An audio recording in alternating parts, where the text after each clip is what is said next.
Boa tarde a todas, todos e todes. Em nome da equipe da Diretoria de Acessibilidade, do Decanato de Assuntos Comunitários, eu dou as boas-vindas a esta atividade que integra a Semana Universitária da UNB, 100 anos de Paulo Freire.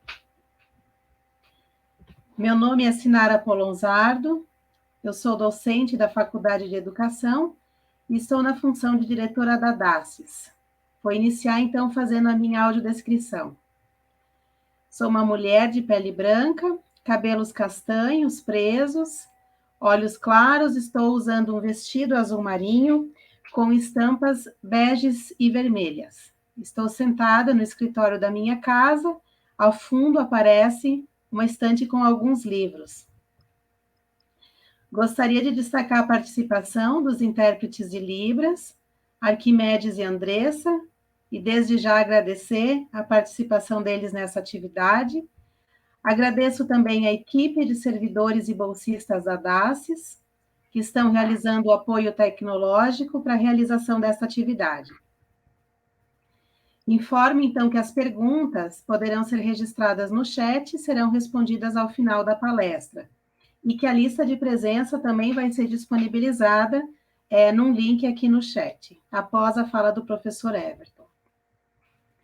Bom, professor Everton, em nome da DACES, eu quero agradecer a parceria nesta e em outras atividades que a gente tem realizado juntos. Dizer que o teu trabalho e a tua pesquisa têm sido orientador nas ações da diretoria. Vou fazer uma apresentação breve do professor Everton. Professor Everton Luiz Pereira tem graduação em Ciências Sociais pela Universidade Federal de Santa Maria, mestrado em Antropologia Social pela Universidade Federal de Santa Catarina e doutorado em Antropologia Social pela Universidade Federal de Santa Catarina também.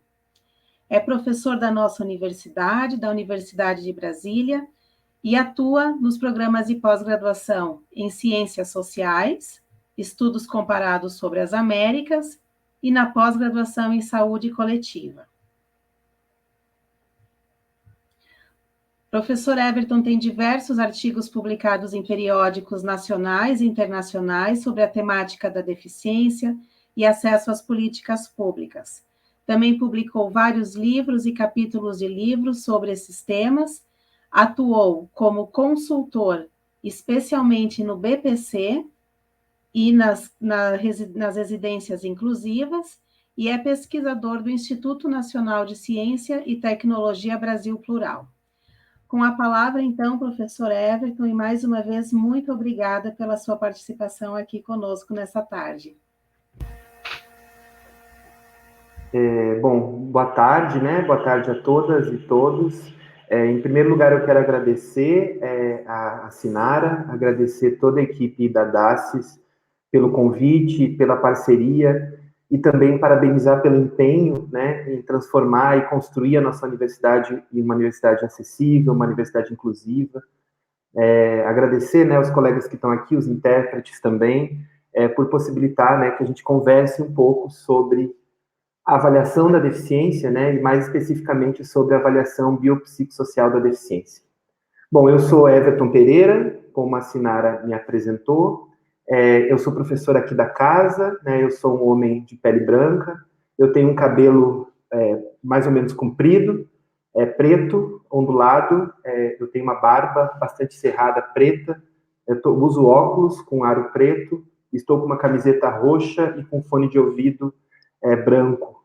Estou sentado no escritório da minha casa e atrás, né, ao fundo, aparece uma parede branca, sem nada. E aí hoje eu tenho um pouco o desafio de conversar com vocês sobre a avaliação da deficiência, né, a avaliação biopsicossocial da deficiência. Como a Sinara disse, essa temática ela tem tomado, né, o nosso tempo, né, no bom sentido da palavra, há muitos anos, né, aqui na Universidade de Brasília. A gente tem se dedicado aí com pesquisas, né, com projetos de pesquisa, com ações de extensão, com ações de ensino, para pensar e para produzir, né, alguns avanços dentro disso que a gente tem chamado, né, da avaliação da deficiência. E a Universidade de Brasília ela assume um protagonismo, né, dentro do processo da reconstrução dos modelos de avaliação no Brasil, né? E é muito bom falar sobre isso aqui dentro de casa, né? A gente tem participado de diferentes fóruns para conversar sobre a perspectiva biopsicossocial da avaliação da deficiência pelo Brasil e em outros espaços, e aqui na universidade a gente está agora também construindo esse caminho para possibilitar, né, esse diálogo com a comunidade acadêmica, né, com nossos colegas docentes, com os nossos colegas discentes, e também com os técnicos, e também com a comunidade externa, né, que se interesse pela temática. Então, como eu disse, a gente tem trabalhado, né, em alguns projetos de pesquisa, e hoje eu vou conversar com vocês um pouco sobre uma perspectiva mais geral do que o que informa a avaliação biopsicossocial da deficiência, e eu vou, dessa perspectiva mais geral, que é uma perspectiva teórica, é uma perspectiva normativa também, porque vai trazer alguns elementos das transformações no panorama nacional e internacional, seja com documentos técnicos ou também com a legislação dentro do Brasil. Então, eu vou, desde a parte teórica, eu vou traçar com vocês um caminho, né, da parte teórica, a parte normativa ou técnica, até uma questão mais específica, que é o desenvolvimento de uma proposta, né, de um índice ou de uma forma de avaliação biopsicossocial da deficiência, que foi validado pelo grupo de pesquisadoras e pesquisadores aqui da Universidade de Brasília, em parceria com pesquisadores de outras universidades. Então, eu vou fazer esse caminho com vocês, né? É importante a gente pensar, né, e aí eu já vou passar para as questões teóricas, mas é importante pensar que essas reflexões que eu vou trazer para a gente hoje, elas são reflexões que foram construídas dentro de um projeto coletivo, né? Elas são reflexões que não são só minhas, né? Eu preciso também aqui dar o crédito para os colegas e para as colegas que têm pensado a questão da avaliação da deficiência junto comigo, né? E em parceria. Então, várias das reflexões aqui fazem parte do grupo de pesquisa que validou o Índice de Funcionalidade Brasileiro, que tem, né, no seu núcleo professores, como eu disse, da UNB, do Departamento de Serviço Social, do Departamento de Saúde Coletiva, do Departamento de Estatística, da Faculdade de Ceilândia, e também professores de outras universidades públicas e privadas pelo Brasil. Então, né, reconhecer isso, que é fruto de um trabalho coletivo de professores e também de discentes, né? Então, a gente tem aí uma trajetória de alunos de iniciação científica que participaram dessas reflexões e que vêm participando ainda, né, dessas reflexões sobre a avaliação biopsicossocial da deficiência, de alunos de mestrado, de alunos de doutorado e, inclusive, pesquisadores em nível de pós-doutorado que se debruçaram sobre isso aqui com a gente dentro dos espaços da UNB, né? Então, fazer esse reconhecimento público. E também é fruto aí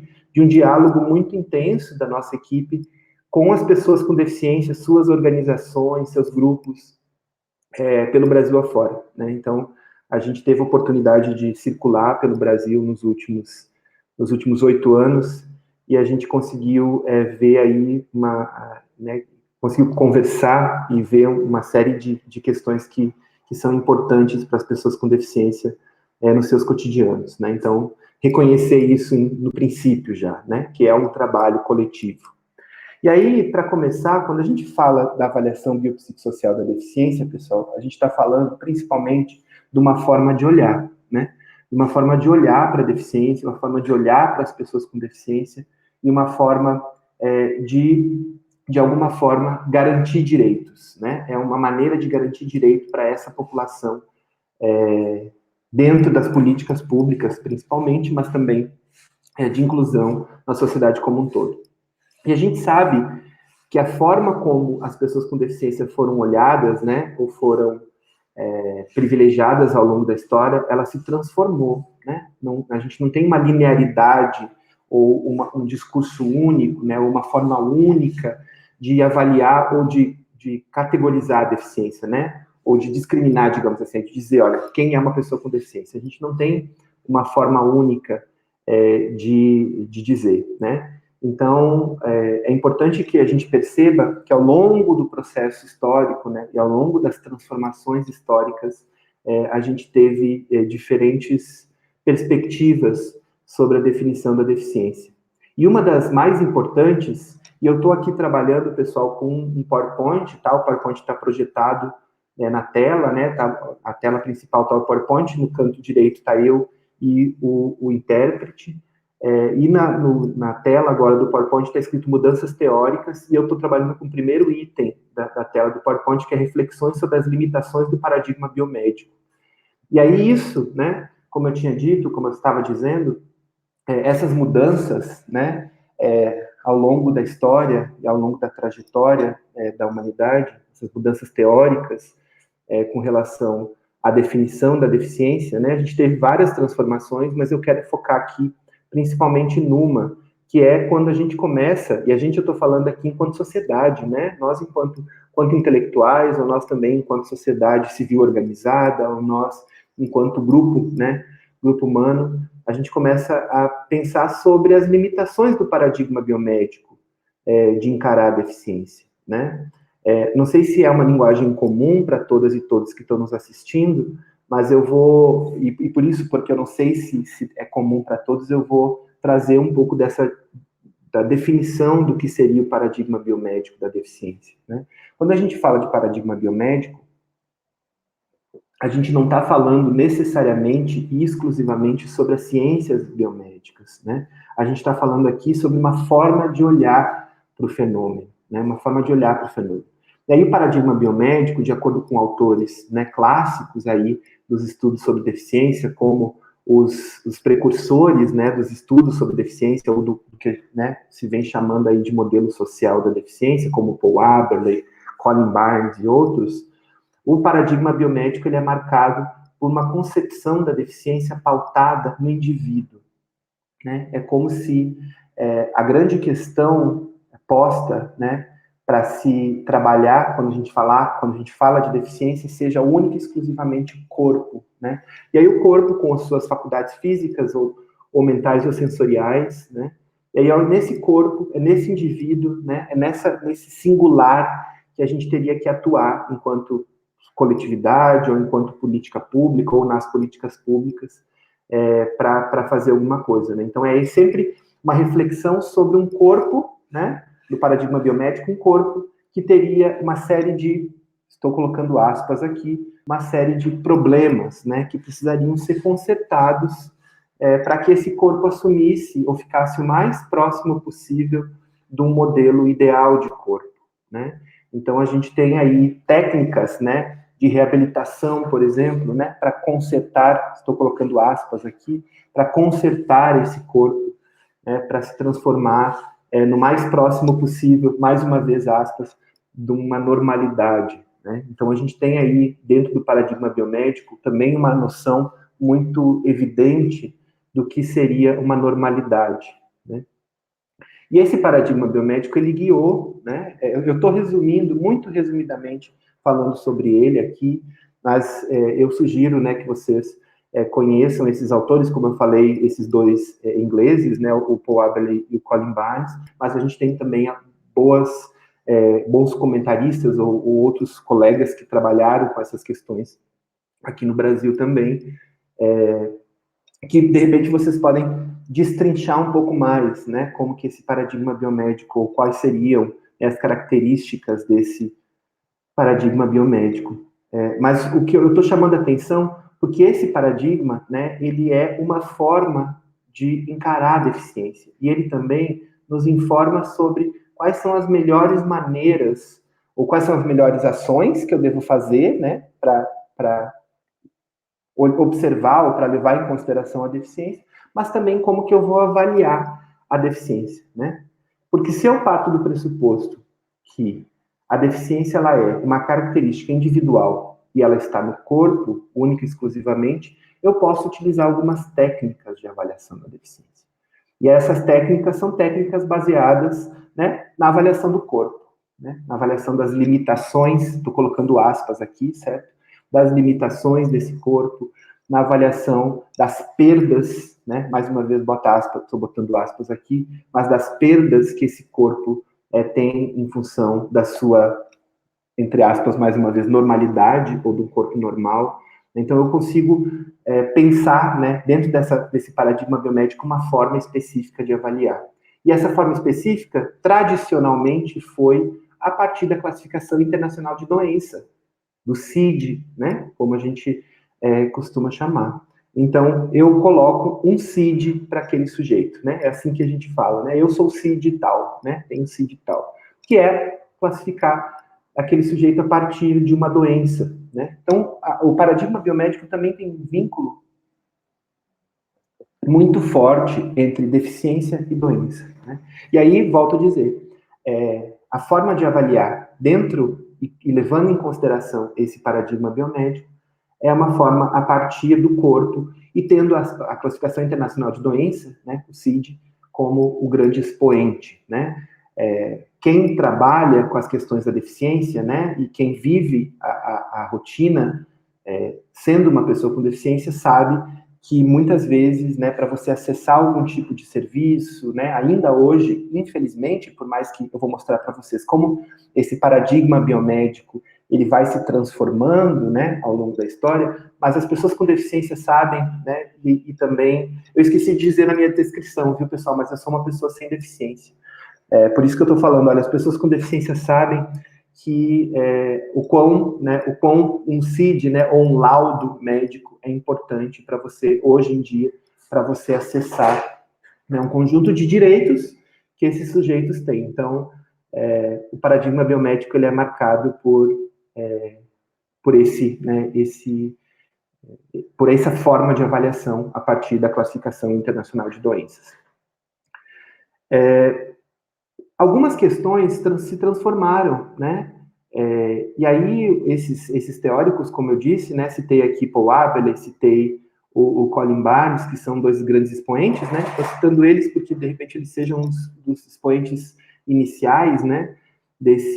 O que a gente chama de estudos sobre a deficiência, né? E aí está aqui no meu slide o segundo item, está escrito Estudos sobre Deficiência e o Protagonismo das Pessoas com Deficiência, que é quando algumas perspectivas do paradigma biomédico são postas em questionamento, né? Quando pessoas com deficiência, né, começam a entrar nessa arena discursiva, né, nessa disputa do conceito de deficiência e começam a trazer outras perspectivas sobre o fenômeno. Né? Quando as pessoas com deficiência começam a falar sobre si mesmas, falar sobre outras pessoas com deficiência, começam a entrar na universidade e começam a produzir teoria sobre a deficiência e começam a repensar, né, essa questão de que a deficiência é uma discussão única e exclusivamente do corpo.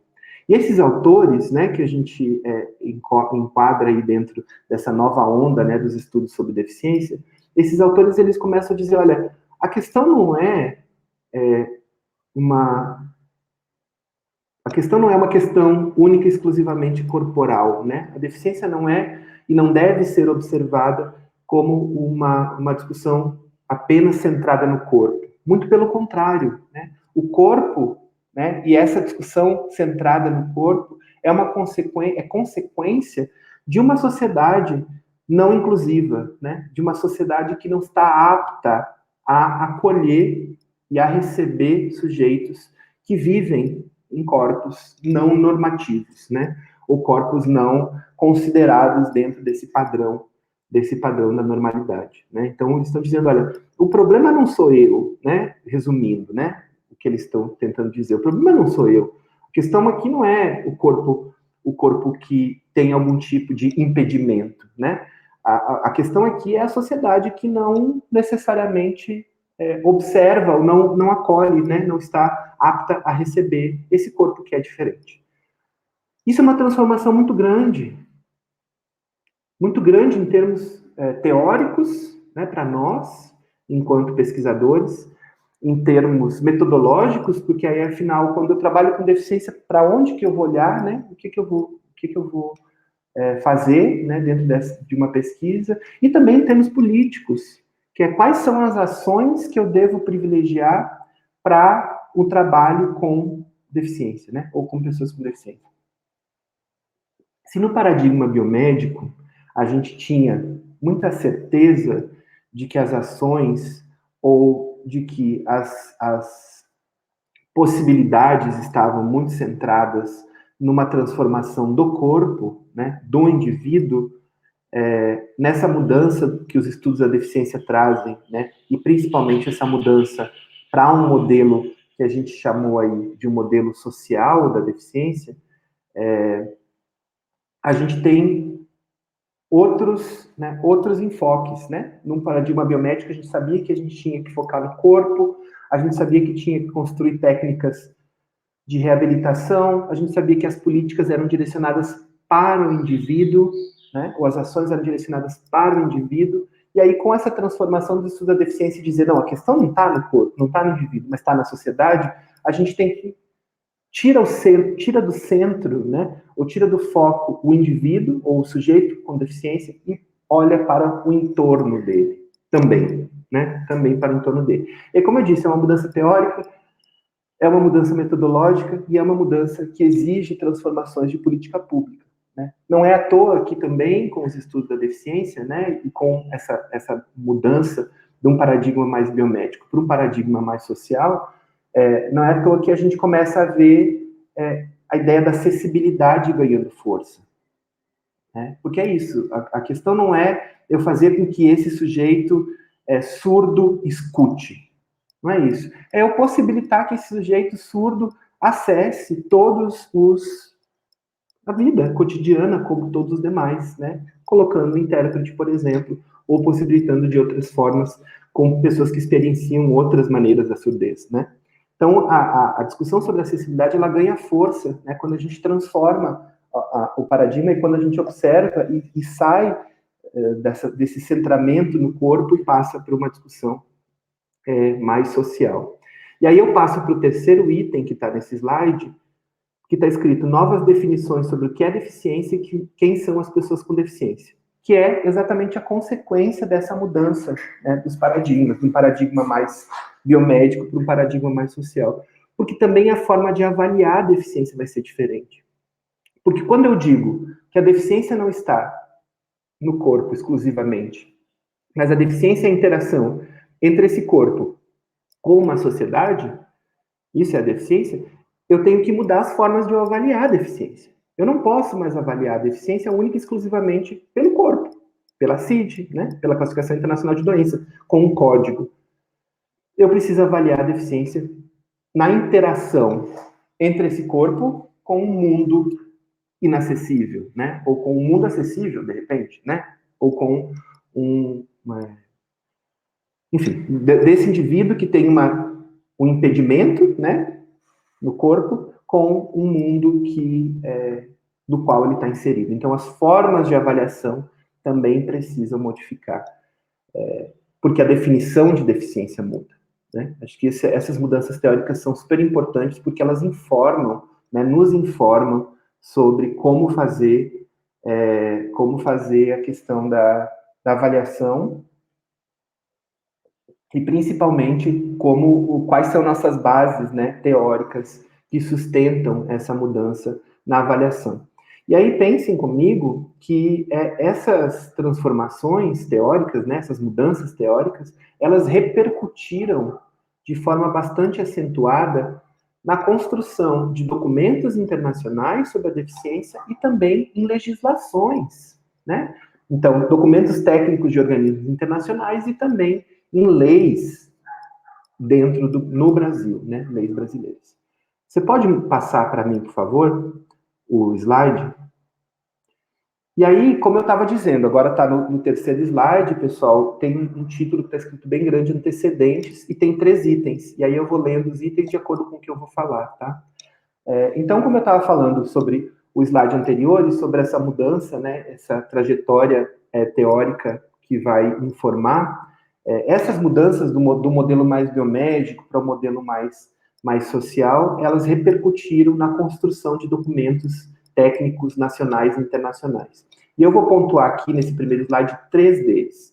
Primeiro deles, que está escrito, né, no primeiro item do meu slide, é a Classificação Internacional de Funcionalidade, Incapacidade e Saúde, que é uma classificação da Organização Mundial de Saúde, que foi construída, né, claro, ela tem uma trajetória, uma construção muito maior, mas ela foi publicizada pela Organização Mundial de Saúde no ano de 2001.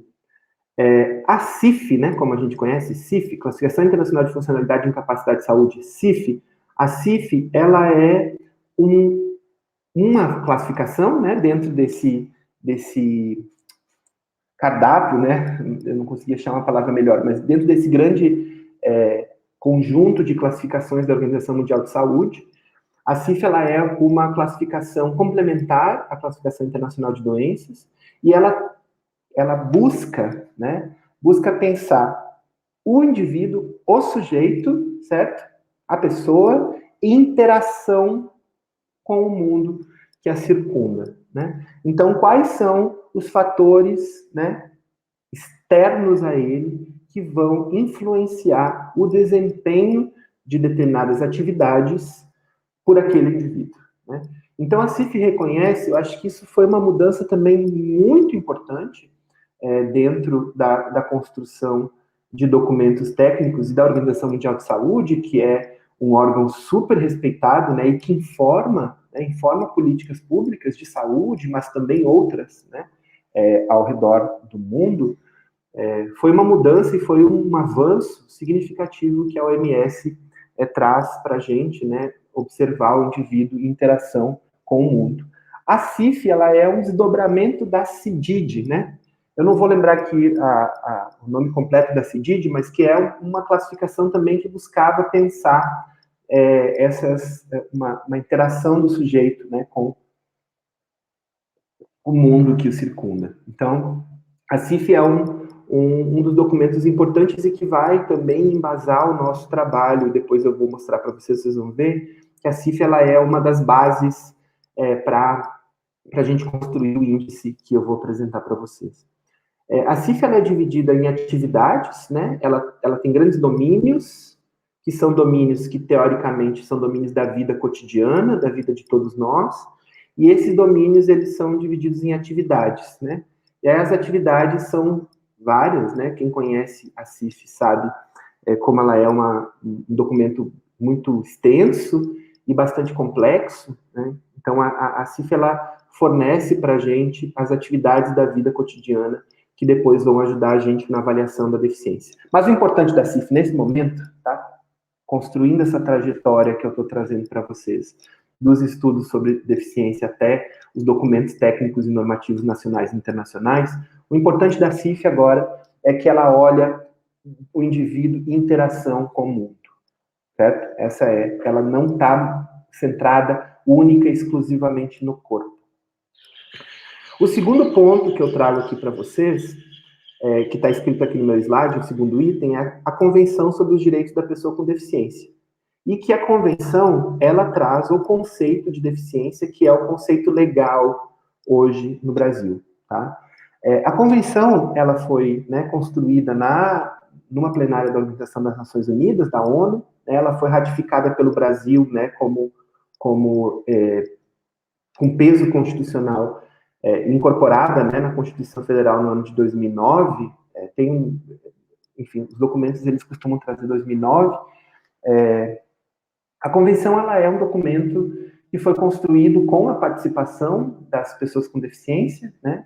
Ela tem aí, e vários autores, né, nos mostram isso, de que foi o primeiro documento, a primeira vez, né, não o primeiro documento, mas a primeira vez que a própria ONU financia a ida, né, de delegações de pessoas com deficiência, por exemplo, né, das pessoas afetadas ou diretamente interessadas naquela convenção, para Nova York, para auxiliar na construção dessa convenção. Então, é uma convenção que também tem um mérito aí de ter sido, né, pelo menos o que os autores nos trazem, ter sido bastante participativa a sua construção, né, e com a participação e com a voz intensa dos com deficiência.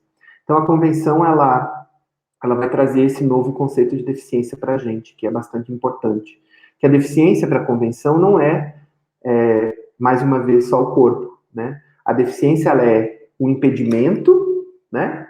Então, eu sugiro que vocês, né, conheçam e depois busquem a convenção e leiam, né? Um dos primeiros artigos da convenção vai trazer o conceito, né? E a convenção diz, olha, a deficiência, ela é um impedimento de natureza física, sensorial, mental ou intelectual, né? E aí, quando a gente fala de sensorial, a gente está falando de visual e auditiva. Então, ela né? Tem 5 tipos de impedimento, que é o que está centrado no nosso corpo. Então, eu não escuto, eu não vejo, né? Eu não tenho membro, né? Eu tenho uma deficiência física, eu tenho uma deficiência intelectual ou mental, né? 5 tipos de deficiência, podendo ser combinados, mais de um, né? Posso ser uma pessoa com deficiência intelectual e física, né? Ou coisas assim. Só um minutinho. Desculpa. Então, pode ser combinados, né? São 5 tipos de impedimento. Esses impedimentos, eles... Estou tentando traduzir, né, o conceito da convenção. Então, a deficiência, são os impedimentos de longo prazo, né? Que interação com as barreiras. As barreiras, elas são sociais, certo? Elas são culturais, elas são externas ao indivíduo, elas, grande medida, são aquelas que nos circundam, e aí vocês vão ver que depois a gente traduz essas barreiras, né? Que também a CIF nos ajuda a pensar, né? Em barreiras atitudinais, em barreiras de sistemas, serviços e políticas, em barreiras físicas, né? Arquitetônicas, enfim, vocês vão ver que a gente destrincha um pouco essas barreiras.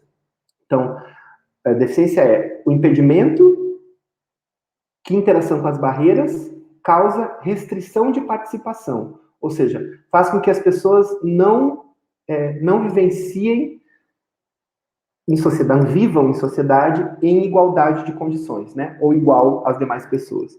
Então, a convenção reconhece que a deficiência é impedimento, é barreira e gera a restrição de participação, né? Ou gera o déficit ou a perda da possibilidade de participação social. Então, não é mais, eu não posso mais, a partir da convenção, eu não posso mais olhar para a deficiência somente pelo impedimento, pelo corpo. Pronto, eu não tenho a mão esquerda, eu não escuto do ouvido direito, eu tenho, eu perdi a visão, né, sou cego. Enfim, não é mais isso, exclusivamente isso, a deficiência. A deficiência é isso, interação com as barreiras.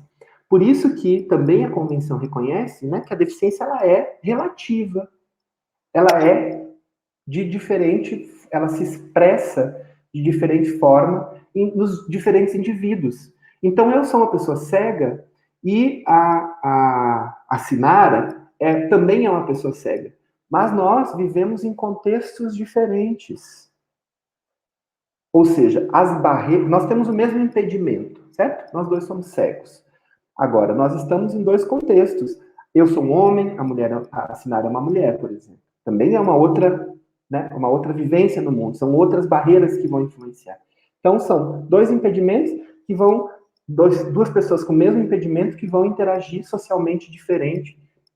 E isso precisa ser levado em consideração nesse novo conceito de deficiência. Eu não posso mais olhar somente porque eu e a Sinara somos cegos. Eu tenho que particularizar. A Sinara, sim, é uma cega, mas ela é uma pessoa cega de classe alta, tem dinheiro, ela tem recursos para acessibilidade, ela tem doutorado, certo? E eu não, eu sou um homem cego, que vivo na periferia, que não tem dinheiro para acessibilidade, não consegui concluir o ensino médio, porque não tinha acessibilidade. Enfim, são contextos diferentes que vão fazer com que eu tenha mais acesso ou menos acesso que a Sinara. Certo? Desculpa, Sinara, eu estou te usando aqui como exemplo, mas é só para pontuar que, mesmo sendo o mesmo impedimento, nós provavelmente, nós reconhecemos, né, a partir da convenção, que eu e a Sinara devemos ser observados de forma diferente em termos da avaliação da deficiência. E principalmente em termos de acesso à política pública. Certo? Então, isso é a convenção que nos traz. E eu sugiro que vocês leiam, quem ainda não conhece, né? Eu acredito que quem se interesse pela temática da deficiência já conheça a convenção, mas é um documento muito importante para nós todos, para nós todas, para garantir, né? E sempre lutar aí pelos direitos das pessoas com deficiência. Então, a convenção é o segundo item que está, na verdade, sobre os antecedentes. O terceiro item, que também é importante, está escrito assim, Relatório Mundial sobre Deficiência. Agora eu não lembro se é deficiência ou deficiências. Não lembro se tem um S, mas eu escrevi sem o S aqui, viu, pessoal? Que é um relatório que foi publicado pela Organização Mundial de Saúde no ano de 2011. É um relatório, se não o mais importante, um dos mais importantes até hoje publicados em nível internacional. A OMS, em parceria com o Banco Mundial, né, esse relatório é de coautoria dessas duas organizações. A Organização Mundial de Saúde, ela traz uma série de dados nesse relatório, também recomendo para quem não conhece, que conheça, traz uma série de dados sobre a situação das pessoas com deficiência no mundo. Né? E aí vai trazer dados desde questões que são da ordem de aspectos sociodemográficos. Então, quem são as pessoas com deficiência, qual é a renda delas, qual é a escolaridade delas, onde elas moram, enfim, né? Tentando fazer um perfil, acesso à saúde, acesso à educação, acesso a emprego, acesso a saneamento, enfim, toda uma descrição sobre as pessoas com deficiência no mundo. E aí, só um parênteses, não era sobre isso, não é essa a parte mais importante do relatório, mas eu quero fazer esse parênteses.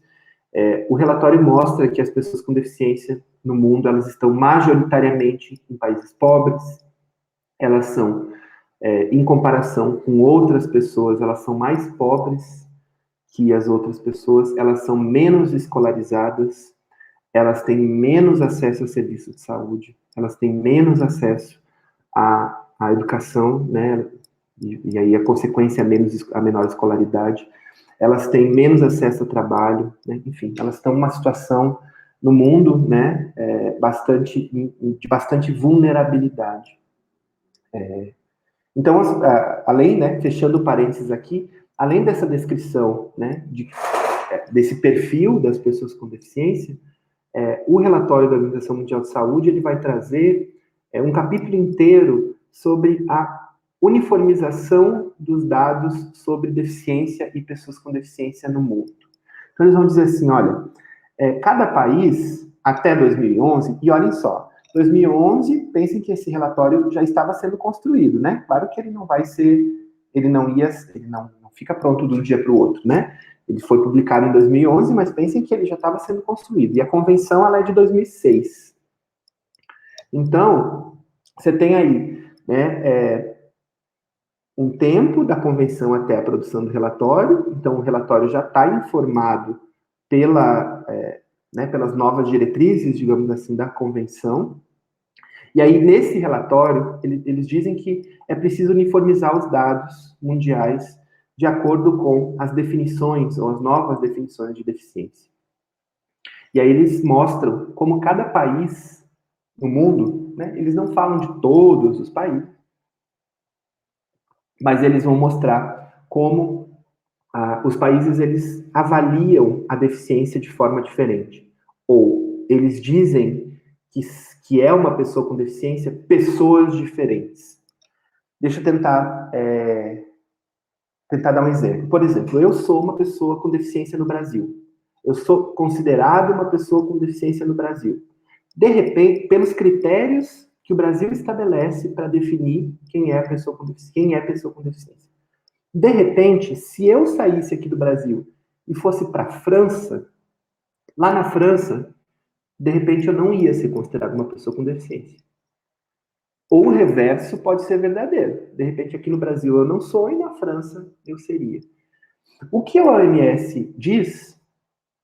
Ela diz que isso faz com que a gente não tenha informações de qualidade sobre a deficiência ou sobre quem são as pessoas com deficiência, porque cada lugar adota estratégias diferentes. E mesmo dentro dos próprios países, no Brasil, por exemplo, o Brasil é um grande exemplo para isso, cada política pública adota uma forma de definição da deficiência. Tanto é que se vocês pegarem a Pesquisa Nacional de Saúde, né, a PNS, se vocês pegarem o censo, se vocês pegarem a definição de deficiência para o BPC, para acesso ao benefício de prestação continuada, se vocês pegarem, né, a definição de deficiência para outras políticas, vocês vão ver que são diferentes. Tanto é que o censo diz que 24, né, não lembro exatamente, 24% são pessoas com deficiência. Se você pegar a Pesquisa Nacional de Saúde, ela vai dizer um outro dado. Se você pegar, enfim, são formas. E esses dados, gente, não é porque algum está errado. Não, eles não estão errados. Eles adotam formas de avaliar a deficiência diferentes, né? Formas de classificar a deficiência diferentes. E a Organização Mundial de Saúde, em 2011, reconhece isso. Diz, olha, isso precisa mudar para que a gente garanta uma uniformidade nas informações e também para que a gente garanta mais acesso das pessoas com deficiência aos direitos. Porque, senão, eu vou ser considerado, para diferentes políticas, diferentes, né? Ser considerado pessoa com deficiência só para algumas políticas e para outras não. Isso viola direitos, né? E não garante.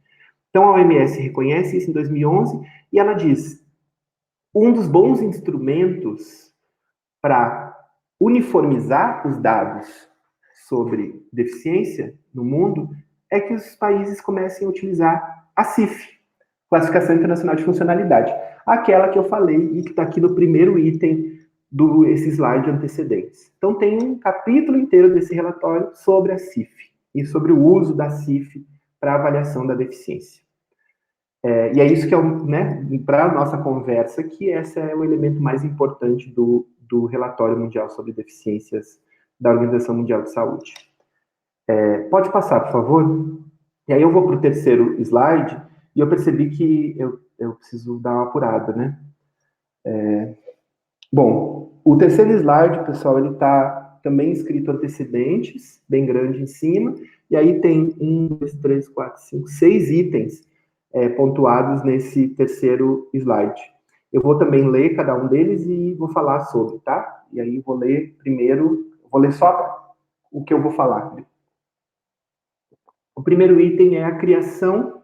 E aí é isso, né, gente? Pensem que eu estava falando para vocês, né, sobre o slide anterior. Então, você tem aí 2001 a CIF, 2009 a Convenção sobre os Direitos da Pessoa com Deficiência, 2011 o relatório sobre deficiências, né, isso tudo nível internacional.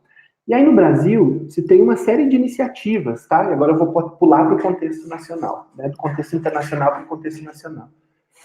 No Brasil, a gente tem uma série de iniciativas desde 2006, ou melhor, já tinha muitas iniciativas, né? Se vocês que conhecem as políticas para deficiência, vocês vão ver que desde a Convenção, desde a Constituição Federal de 88, a gente tem uma série de coisas, né, ou de legislações, ou de políticas, ou de mudanças que foram acontecendo, né, para a inclusão das pessoas com deficiência. Na escola, no mercado de trabalho, a criação de política pública, né, a criação de benefícios, né, de serviços, né, a gente tem um desenvolvimento.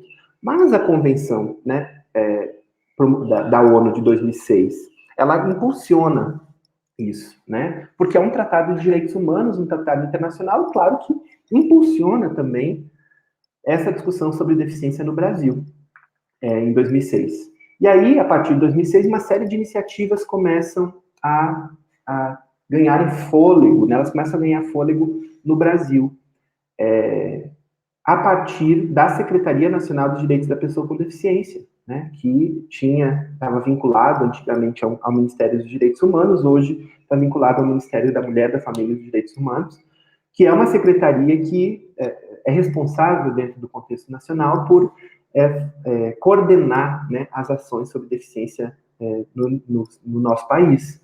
E aí a Secretaria da Pessoa com Deficiência começa a elaborar uma série de questões.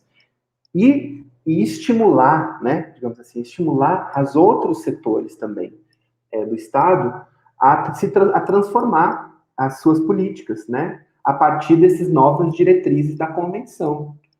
E aí uma das iniciativas, que não está aqui no slide, viu, gente? Eu estou falando, e eu esqueci de colocar, mas é importante também. Uma das iniciativas que acontece no Brasil antes é a mudança das formas de avaliação do benefício de prestação continuada, o BPC.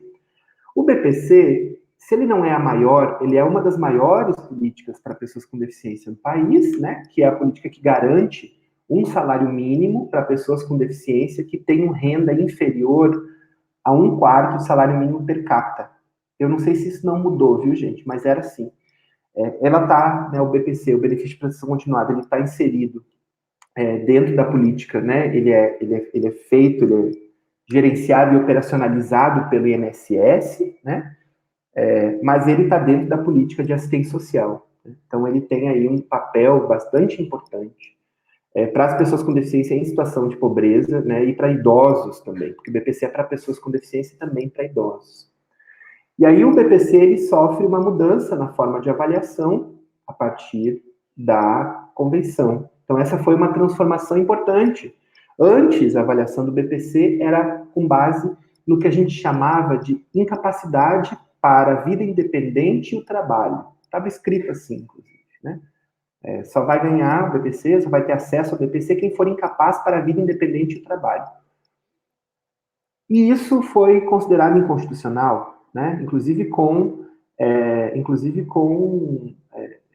processos, né, de ação de descumprimento de preceito fundamental, a DPF, né, porque o conceito de deficiência não era aquele. Né? E aí se transformou o conceito de deficiência, logo se transformaram os instrumentos e as formas de avaliação da deficiência. Então, o BPC começa com essa transformação, e uma das transformações foi, não serve somente o laudo médico. Isso em 2009 já, tá, gente? 2008, 2009 começa isso. Não serve mais só o laudo médico.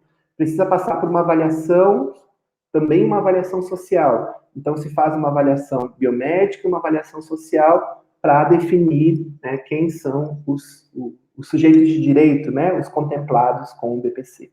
Então, o BPC é uma das primeiras iniciativas, né, no sentido de a mudança na forma de avaliação do BPC, é uma das primeiras iniciativas no sentido de levar em consideração as novas regulamentações que a convenção traz.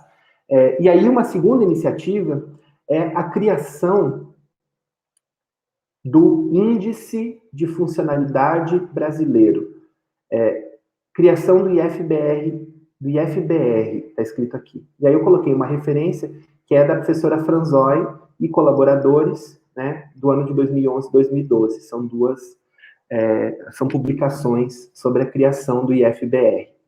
O IFBR ele foi construído, né, ele foi porque a Secretaria da Pessoa com Deficiência já via a necessidade, a partir dessas transformações legais, de criar um instrumento de avaliação da deficiência para padronizar a avaliação no Brasil e que levasse em consideração as regulamentações da convenção, né, ou as propostas da convenção. E aí a Secretaria contrata, né, a Universidade Federal do Rio de Janeiro, que a professora Franzói é uma das professoras da Universidade Federal do Rio de Janeiro, junto com o Instituto de Estudos do Trabalho e Sociedade, também sediado no Rio de Janeiro, para construir um instrumento de avaliação da deficiência que leve em consideração essa perspectiva biopsicossocial. Né? E aí se cria o IFBR. Tá? A partir de agora, o Índice de Funcionalidade Brasileira eu vou chamar de IFBR. O IFBR ele é criado por encomenda do governo federal e ele passa a ficar guardado, né? Vamos falar assim. Ele foi criado com o apoio das pessoas com deficiência, porque esse grupo de pesquisadoras, eles fizeram grupos focais para escutar as pessoas com deficiência, fizeram painéis de especialista e toda uma metodologia para levar em consideração quais seriam os itens ou como que a gente poderia avaliar, né, e como que a gente poderia O que a gente precisaria observar para avaliar a deficiência? Então, tem a criação do IFBR. Aí, o segundo item que tem aqui no meu slide está escrito Lei Complementar 142 de 2013. A Lei Complementar 142 de 2013, ela começa a balançar, digamos assim, certo? Balançar o executivo, né, o governo federal. Porque a Lei Complementar 142 é uma lei que garante a aposentadoria especial para trabalhadores com deficiência que são empregados pelo Regime Geral da Previdência Social, RGPS. A Lei Complementar garante que esses trabalhadores com deficiência possam se aposentar com 10, 6 ou 2 anos a menos de contribuição no INSS. Então, se eu ia me aposentar, né, se eu sou uma pessoa com deficiência, eu posso me aposentar 10 anos antes, 6 anos antes ou 2 anos antes, a depender do meu grau de deficiência. Então, a lei complementar, ela diz que se eu for uma pessoa com deficiência leve, eu me aposento com 2 anos a menos, uma pessoa com deficiência moderada, 6 anos, e uma pessoa com deficiência grave, 10 anos. E aí essa lei foi promulgada, né? Ela foi aprovada pelo Congresso Nacional, foi promulgada pela Presidência da República, e aí teria que colocar ela, implantar ela, né? E o Brasil não tinha, né, nenhum instrumento em uso que classificasse a deficiência em graus. A gente precisava, além de dizer quem é e quem não é pessoa com deficiência, a gente precisava dizer quem é pessoa com deficiência leve, quem é pessoa com deficiência grave e quem é uma pessoa com deficiência moderada, para fins da aposentadoria, né, da Lei Complementar 142. E aí a gente entra, né, como Universidade de Brasília, para auxiliar na validação do IFBR, né? E aí tem o terceiro item do meu slide, que é a validação do IFBR-A, que é o Índice de Funcionalidade Brasileiro aplicado para aposentadoria. Então, a Universidade de Brasília ela entra para validar o IFBR, porque ele tinha sido criado e não tinha sido validado, então não se sabia se ele ia funcionar ou não, né? Então, a UNB, né, nosso grupo de pesquisa, ele começa a validação do IFBR-A com uma pesquisa em todas as agências do INSS no Brasil, né, porque aí o índice começou a ser utilizado no INSS, e a gente busca esses dados, né, todos, mais de 15 mil avaliações, e faz, né, uma proposta de aprimoramento desse índice para o governo federal. Também escuta as pessoas com deficiência e os profissionais, né, os assistentes sociais e os médicos peritos, que são as duas categorias profissionais que fazem a avaliação da deficiência no INSS. E aí a gente valida o IFBRA e propõe uma régua, né? Uma régua a partir da pontuação, e eu vou falar mais sobre isso daqui a pouco, mas a partir de uma pontuação, as pessoas seriam classificadas como leve, classificadas, né? Teriam uma pontuação, então eu tenho uma avaliação e tenho um total X de pontos, e meus pontos seriam inseridos dentro de uma régua, e essa régua diria se eu sou uma pessoa com deficiência leve, moderada ou grave, tá? Então, a gente faz essa validação do IFBRA e encerra em 2016 a validação do IFBRA. Nesse meio do caminho, né, em 2015, a gente tem a promulgação da Lei Brasileira de Inclusão. Também uma lei muito importante, a LBI. Alguns conhecem como Estatuto da Pessoa com Deficiência. Também recomendo, né, quem não conhece, que se aproprie desse documento, é um documento importante do ponto de vista normativo no Brasil. Então, se a gente tem a promulgação da LBI, e na LBI, o artigo 2º, a LBI ela traz o mesmo conceito de deficiência da Convenção, certo? Ela copia e cola o que é deficiência, o que é pessoa com deficiência da Convenção sobre os Direitos da Pessoa com Deficiência. Então, pessoa com deficiência é esse conceito, e o artigo 2º diz que, se necessário, a avaliação da deficiência deve ser biopsicossocial, multiprofissional e interdisciplinar. Certo? Diz isso o artigo 2º lá da Lei Brasileira de Inclusão. E diz mais, que o Executivo Federal criará instrumento de avaliação da deficiência e de uma avaliação unificada da deficiência. Ou seja, ideia é que a gente possa ter uma avaliação que sirva para todos os sujeitos e todas as políticas, né? Que a gente defina o que é uma pessoa com deficiência e essa pessoa seja uma pessoa com deficiência em qualquer política. Claro que as políticas elas têm as suas particularidades. Então, o benefício de prestação continuada, o BPC, ele tem o recorte de renda, e outras podem ter outros recortes, né? Mas a gente teria essa, mais ou menos, uma definição unificada da deficiência. Então, a LBI fala isso, e a avaliação unificada da deficiência, ela está diretamente vinculada ao cadastro de inclusão, né? Que é um cadastro que está lá na Lei Brasileira de Inclusão também, que ainda a gente não viu, né? Não viu implantado, né? Que eu falo. Está lá na Lei Brasileira de Inclusão, que a gente teria um cadastro que é incrível. A gente pode até conversar um outro dia sobre o cadastro, que eu acho que é um outro ponto muito relevante da Lei Brasileira de Inclusão que a gente precisa prestar atenção e falar sobre. Mas o cadastro de inclusão seria esse espaço no qual a gente saberia onde as pessoas com deficiência estão no Brasil, quem são elas, o perfil de cada uma, e isso ajudaria a gente a criar política, porque a gente não sabe isso ainda, né? Infelizmente. Então, o cadastro, a avaliação da deficiência está diretamente vinculado ao cadastro de inclusão, que está diretamente vinculado ao acesso à política pública. Um outro exemplo, o auxílio inclusão, né, que também está garantido lá na Lei Brasileira de Inclusão, que é renda, né, que é o repasse de um valor mensal para as pessoas com deficiência com alguns perfis. Salvo engano, está começando a ser pago o auxílio inclusão, está começando a ser garantido esse direito para as pessoas com deficiência. E aí eu não sei como é que está sendo feita essa avaliação, de quem são as pessoas com deficiência, primeiro, e dentro do grupo de pessoas com deficiência, quem pode receber o auxílio inclusão. Ou seja, o que eu estou dizendo para vocês é que a Lei Brasileira de Inclusão, ela acaba com essa possibilidade de pensar diferentes formas de avaliação, né? Ela diz, olha, a gente precisa pensar a avaliação unificada, porque a gente precisa conectar com o cadastro de inclusão, né? Ou teoricamente precisaria, porque isso garantiria acesso e direito para as pessoas com deficiência no Brasil. Então, esse é um outro documento importantíssimo para a gente, né? Para todos nós. E aí, no ano de 2016, a gente começa uma pesquisa, né? Mais uma vez, na Universidade de Brasília, para auxiliar na construção desse documento, né? Dessa forma unificada de avaliação da deficiência, para regulamentar o artigo 2º da Lei Brasileira de Inclusão.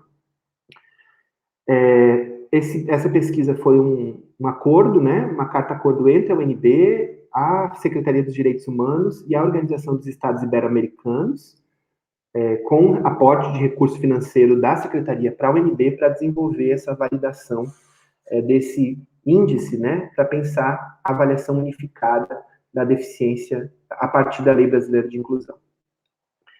Isso em 2016, a gente assina essa carta-acordo, né? Esse acordo para fazer essa pesquisa. Em 2017, o Executivo Federal cria o Comitê do Cadastro Nacional de Inclusão da Pessoa com Deficiência e da Avaliação Unificada da Deficiência, que é o 5º item que está aqui no meu slide, está escrito exatamente isso.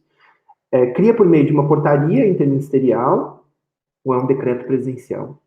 Agora eu não lembro, gente.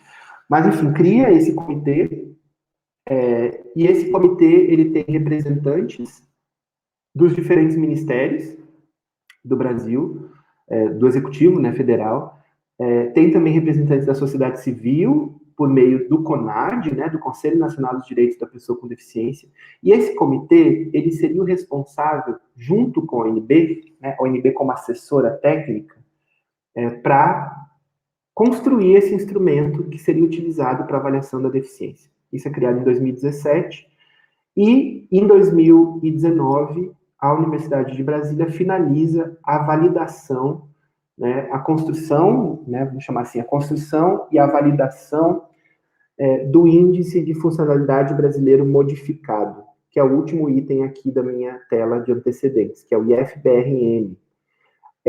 A UNB finaliza com o auxílio, né, desse comitê, com o auxílio do Conselho Nacional dos Direitos da Pessoa com Deficiência e com o auxílio de 1.390 profissionais pelo Brasil afora e mais de quase 9 mil pessoas com deficiência. Então, a gente valida o Índice de Funcionalidade Brasileiro modificado no ano de 2019. Em 2020, ano passado, é criado... Não, mentira, gente. É nesse ano, 2021, me perdoe. No início do ano, é criado um GT, um grupo de trabalho pelo Executivo Federal, que é composto por representantes dos diferentes ministérios, mais uma vez, com a participação do CONAD, quando existia o CONAD, né? E esse GT, ele é responsável até agora, por validar ou por construir um instrumento para implantar no Brasil. Então, a avaliação unificada da deficiência, que está disposta no artigo 2º da Lei Brasileira de Inclusão, ainda não foi regulamentada no Brasil. Certo? E aí, esse GT deve entregar a conclusão do seu trabalho no final de setembro, daqui a um dia, né? Então, amanhã, ou já entregou, eu não sei, a gente não faz parte do GT, só quem faz parte são membros do Executivo Federal.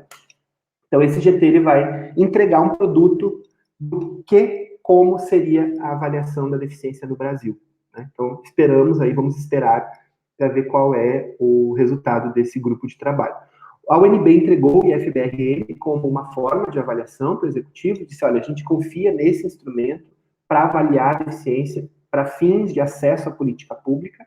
Pensem que acesso à política pública é desde o passe livre, né, a pessoa com deficiência não pagar ônibus interestadual, por exemplo, até a redução do imposto para aquisição de veículo, por exemplo, acesso à universidade, pela lei de cotas, acesso ao mercado de trabalho, pela lei de cotas, acesso ao BPC, meia entrada no cinema e no teatro, enfim, a gente tem 26 políticas, eu não vou lembrar aqui, mas mais de 20 políticas que precisam de uma avaliação da deficiência, né? E aí a gente teria isso.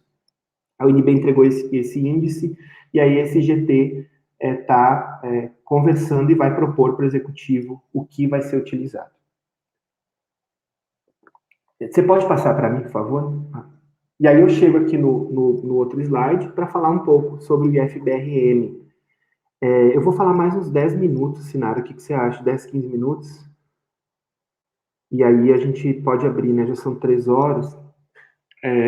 Então, como eu disse, o IFBRM é o Índice de Funcionalidade Brasileiro Modificado, que é esse documento que a UNB auxiliou na validação, que é o IFBRM, é um desdobramento, é a terceira versão do IFBR. Lembram que no slide passado eu falei, o primeiro item do IFBR, que era aquele índice que foi construído pela Universidade Federal do Rio de Janeiro, foi entregue para o Executivo.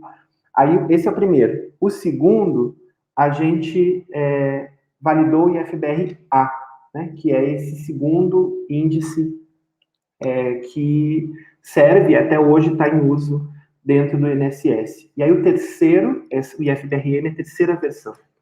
O IFBRM é composto por uma matriz de avaliação que tem a CIF, lembra mais uma vez, aquela lá do slide, né, da Classificação Internacional de Funcionalidade, com seus domínios e as atividades, e a MIF, que é a Medida de Independência Funcional, como forma de avaliação e pontuação, né? Então, cada atividade da CIF é pontuada pela MIF, né?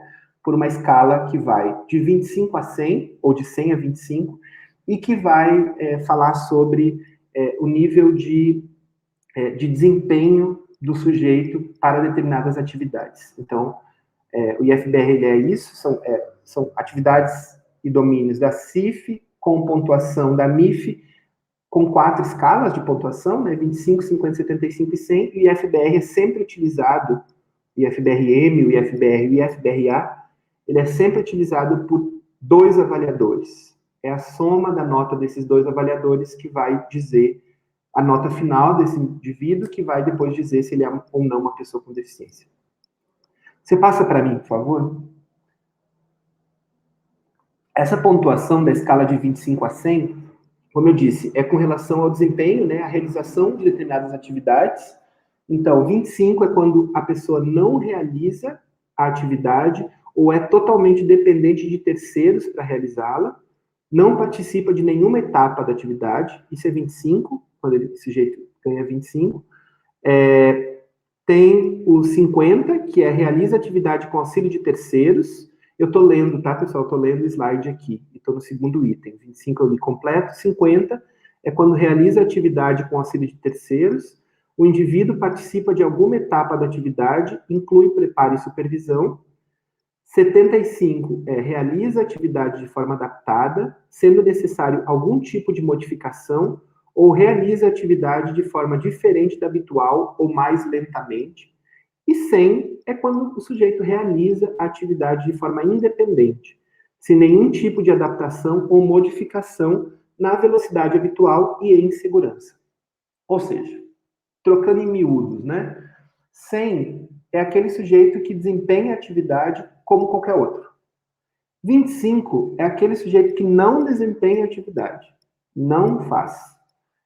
E aí 50 é quando ele faz, mas ele precisa de alguém para ajudar. E 75 é quando ele faz, mas precisa de uma adaptação para fazer. Certo? Então, essa escala de pontuação que vai... com essa escala que as pessoas vão ser avaliadas, né? São avaliadas pelo IFBR-M. Você passa para mim, por favor? O IFBR-M, ele tem 7 domínios, ou 7 grupos, né? Cada um desses domínios tem perguntas ou atividades dentro dele. O primeiro domínio é o domínio da aprendizagem e aplicação de conhecimento. O segundo domínio é o domínio da comunicação. O terceiro domínio é o domínio da mobilidade. O quarto domínio é o domínio do cuidados pessoais. Quinto domínio é da vida doméstica. O sexto domínio é o domínio da educação, trabalho e vida econômica. E o sétimo domínio é de relações e interações interpessoais, vida comunitária, social, cultural e política. Então, é nesses domínios que as pessoas com deficiência vão ser avaliadas. A gente colocou para validação 57 itens, 57 atividades. Dessas 57, 40 foram validadas, sendo que 27 delas têm poder discriminante. Ou seja, elas vão contar para fins de avaliação da deficiência ao final. Certo? Então, as pessoas seriam perguntadas 40 coisas, né, 40 itens, mas desses 40, 27 de fato pontuariam. Os demais, eles auxiliam na composição da avaliação. Certo? Então, esse é assim que é o IFBR-M. E aí, gente, a gente está trocando agora a tela, né? Tá só eu e a intérprete aqui na tela com vocês. E aí, na próximo slide, eu vou apresentar para vocês um pouco quais são essas atividades que estão no IFBR-M. Eu estou apresentando esse documento para vocês porque ele é um documento que vai materializar, certo? A transformação daquela nossa discussão lá no início, né? Que eu estava falando há uma hora atrás, né? Que é essa transformação do modelo biomédico para o modelo mais biopsicossocial de avaliação da deficiência. Na tela de vocês agora está bem pequenininho, não sei se está bem pequenininho aqui, para mim está pequenininho, mas acho que no YouTube está maior. Está a tela com o Word aberto, e aí tem o formulário, que é o IFBR-M. E aí está escrito primeiro, formulário 1, a identificação do avaliado e da avaliação. Então, é um formulário sociodemográfico, sabe? Então, eu não vou ler aqui para vocês essa primeira parte do formulário, que são perguntas simples, sociodemográficas, que vão auxiliar na composição do perfil da pessoa com deficiência. Você baixa para mim, Daniela, por favor? Tá? Então, ela está baixando, pode parar. Ela está baixando, e sobe um pouquinho, aí. Deixa no CID, né? O CID mais em cima, que fique o tipo isso, assim. Não, pode baixar mais um pouco. Que deixa o CID e o tipo de impedimento. Então, a gente vai perguntar uma série de coisas, né? Para esse sujeito, nome, sexo, idade, se trabalha, se não trabalha, onde mora, escolaridade, né? Coisas assim. E aí a gente vai começar algumas perguntas específicas. Por exemplo, se ele tem algum diagnóstico médico. Por que a gente pergunta isso? Se eu estava falando para vocês que não interessa mais e somente o código CID dele. A gente pergunta porque a gente precisa saber se essa pessoa tem um impedimento de longo prazo. Lembram que uma das definições da convenção, lá na primeira frase, né, da definição de deficiência é impedimento de longo prazo? A gente precisa saber se ele tem um impedimento. E aí a gente pergunta qual é o CID que ele tem, qual é a doença, se ele não tem ou se ele não tem um diagnóstico, né? Então, os avaliadores podem informar isso aqui. É um informe, não é aqui não é para realizar o diagnóstico. Então, a pessoa já chegaria com o diagnóstico e esse diagnóstico seria simplesmente marcado aqui pelos avaliadores. Depois a gente pergunta o tipo de impedimento que essa pessoa tem. E aqui a gente poderia marcar apenas um, que é auditivo, ou intelectual, cognitivo, ou físico, ou visual, ou mental. Os 5 tipos que estão dispostos na Lei Brasileira de Inclusão e na Convenção. Então a gente pergunta, qual é o tipo de impedimento que esse sujeito tem? Ah, tem um impedimento físico, uma deficiência física. Daí a gente pergunta, tem deficiência múltipla ou surdo-cegueira? Se a pessoa responde sim, vai abrir e perguntar qual é o segundo tipo de impedimento. Então, a gente precisa saber qual é o impedimento predominante e qual é o segundo tipo de impedimento. Que não é incomum, né? Eu sou uma pessoa com deficiência física e uma pessoa com deficiência visual, né? Então, a gente precisa ter essa noção. E a depender de qual é o tipo de impedimento aqui, também vai mudar a avaliação depois, né? E a régua também, onde esse sujeito vai ser inserido. Você baixa para mim, por favor. E aí a gente pergunta qual é a data do início do impedimento, que é aquela coisa do longo prazo, né? A gente não está trabalhando só com pessoas que tiveram, né, um impedimento de curto prazo. Eu quebrei a perna, né? É um impedimento, mas a minha perna não vai me causar nenhuma restrição de participação em longo prazo, né? Então essa que é a ideia da data, do impedimento, e também a data da avaliação, porque a ideia também é que essa avaliação seja feita regularmente. Ela é uma avaliação de acompanhamento. Ela não é uma avaliação e pronto, acabou, né? Eu fui definido como uma pessoa com deficiência grave. Não, porque a gente reconhece que isso pode mudar ao longo do tempo. Então, eu era uma pessoa com deficiência leve hoje, daqui a 2 anos eu posso ser uma pessoa com deficiência moderada ou grave. E assim pode mudar tanto para cima quanto para baixo, né? Então, passa aí para a gente, por favor. Então, a data da avaliação, porque aí a ideia é que a gente tenha avaliações constantes. Depois a gente pergunta sobre as funções corporais acometidas, e essa aqui é uma avaliação médica, né? E aí essa é uma avaliação que no IFBRM não é obrigatória, mas se possível a gente pede que seja respondido. É uma avaliação que o médico, né? Porque isso é um ato médico, só quem faz esse tipo de avaliação são os profissionais da medicina.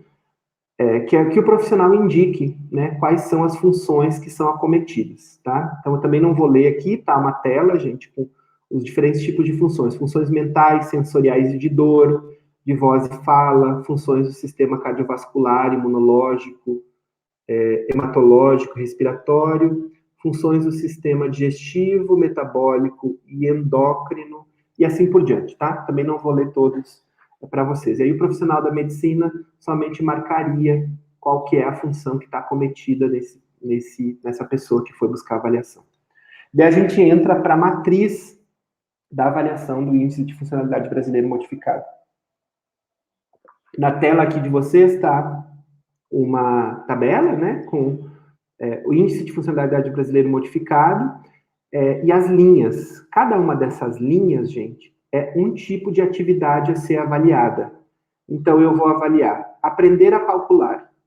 E pensem que eu vou avaliar, vou pontuar cada uma dessas atividades para todas as pessoas, a depender da idade, certo? Esqueci de falar disso. Tem um recorte de idade. Então, aqui aprender a calcular, salvo engano, é a partir de 10 anos. Eu acho que é isso, né? Enfim, aqui está em vermelhinho, pessoal. Está muito pequenininho, eu não lembro todas as faixas etárias. Mas eu acho que é 10 anos, a partir de 8 meses, né? Cada uma das atividades, elas vai ter recortes de idade, né? Então, aprender a calcular. Eu vou fazer a avaliação de aprender a calcular com as pessoas, dependendo da faixa etária, vou pontuar em 25, 50, 75 e 100, né? Lembram que é aquelas na escala de participação, na escala de desempenho, né, da atividade. E se aquele sujeito foi pontuado com menos de 100, então, se aquele sujeito não desempenha aquela atividade como todos os demais, eu preciso dizer qual é a barreira que fez com que ele não desempenhasse a atividade. Aprender a calcular. Eu estou avaliando a Sinara, e a Sinara tem uma pontuação 50 na aprender a calcular, ou seja, ela calcula, certo? Ela aprende, só que ela não calcula sozinha. Ela precisa do auxílio de alguém, um terceiro, né? Um apoio para calcular. Então, ela é uma 50. Por quê? Qual que é a barreira que faz com que a Sinara não calcule? É uma barreira de PIT. PIT é Produtos e Tecnologias. É uma barreira ambiental? AMBI, está escrito aqui. É uma barreira de apoio e relacionamento? AIR, está escrito aqui. É uma barreira de atitudinal? Ou é uma barreira de sistemas, serviços e políticas? Essas barreiras, gente, estão descritas na CIF. Eu não trouxe aqui para vocês também, mas é interessante que os conceitos estão todos lá na CIF. A gente não inventou, né? Simplesmente pegou de lá. Então, eu preciso, para cada pontuação inferior a 100, eu preciso indicar com um X, né? Isso no sistema as pessoas fazem com um clique, né? Mas eu preciso indicar qual é a barreira que vai impedir o desempenho da minha atividade, daquela determinada atividade. E aí, gente, também eu estou falando demais aqui, né? Mas vocês vão ver que são 40 itens aqui. Eu vou ler só o iniciozinho de cada um dos itens, tá? Aprender a calcular. Isso tudo, o primeiro domínio é o domínio da aprendizagem e aplicação do conhecimento, tá? Primeiro domínio. O primeiro item da aprendizagem e aplicação do conhecimento é aprender a calcular. O segundo é adquirir habilidades. E aí embaixo de cada um desses itens tem a descrição do que é esse item, tá? O segundo é adquirir habilidades. O terceiro é resolver problemas. O quarto é realizar uma única tarefa e atender a um único comando. E o quinto é realizar tarefas múltiplas e atender a múltiplos comandos. Esse é o domínio 1. O domínio 2 é o domínio da comunicação, que tem, primeiro item, falar. Segundo item, produção de mensagens não verbais. Terceiro item, compreensão de mensagens escritas. Inclui braille quando couber. O outro item é produção de mensagens escritas. O anterior era compreensão de mensagens escritas, e o outro é produção de mensagens escritas. Inclui braille quando couber. E o último item é conversação oral ou em libras. O terceiro domínio é o domínio da mobilidade. Item 1, mudar e manter a posição do corpo. Item 2, alcançar, transportar e mover objetos. Item 3, deslocar-se dentro de casa. Você baixa para mim? E o item 4 é deslocar-se fora de sua casa e de outros edifícios. Ou seja, deslocar-se na rua, né? Item 4, domínio cuidados pessoais. Domínio 4, desculpa, cuidados pessoais. Item 1, comer. Item 2, beber. Item 3, lavar-se. Item 4, vestir-se. Item 5, cuidar de partes do corpo. Item 6, regulação da micção. Item 7, regulação da defecação. Item 8, capacidade de identificar doenças e agravos à saúde. O domínio 5 é o domínio da vida doméstica. 1, primeiro item da vida doméstica. Preparar refeições simples, tipo lanche. Item 2, cozinhar. Item 3, realizar tarefas domésticas. Item 4, cuidar dos outros. Item 5, fazer compras e ou contratar serviços. Item 6, planejar e organizar a rotina diária. Vejam que todos os itens são coisas do nosso cotidiano, né? Todos nós, né? Deveríamos fazer isso. Deveríamos, estou colocando aspas aqui, fazer isso. Item 6, domínio, educação, trabalho e vida econômica. Item 1, educação informal. Item 2, educação formal. Item 3, qualificação profissional. Item 4, trabalho remunerado. Item 5, exercer trabalho por conta própria, iniciativas individuais, cooperadas ou coletivas. Está entre parênteses, né? E o último item é a administração de recursos econômicos pessoais. E o último domínio é o domínio das relações e interações interpessoais, vida comunitária, social, cultural e política.